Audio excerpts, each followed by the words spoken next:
ஒரு நாள் ஒரு சிறிய முயல் தனது வீட்டை விட்டு வெளியே வந்தது.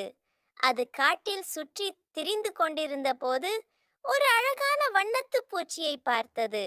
அது மிகவும் அழகாக இருந்ததால் முயல் அதை நெருங்கிச் சென்றது.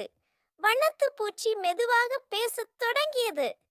நீங்கள் யார் என்று கேட்டது. முயல் தன்னை பற்றி சொல்லிக் கொண்டது. அப்பொழுது வண்ணத்து பூச்சி, நான் மாயாவி வண்ணத்து பூச்சி, நான் உன்னை ஓர் இடத்திற்கு அழைத்துச் செல்ல விரும்புகிறேன் என்றது. முயல் மிகவும் ஆச்சரியமாக இருந்தது. அது வண்ணத்து பூவை பின்தொடர்ந்து ஒரு அற்புதமான இடத்திற்கு வந்தது.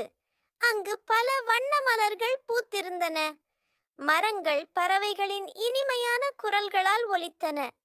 வண்ணத்து பூச்சி முயலிடம், இது என்னுடைய ரகசிய தோட்டம், நீங்கள் இங்கு எப்போது வேண்டுமானாலும் வரலாம் என்றது. முயல் மிகவும் மகிழ்ச்சியாக இருந்தது. அது தினமும் வண்ணத்து பூச்சியை பார்க்க வரும்.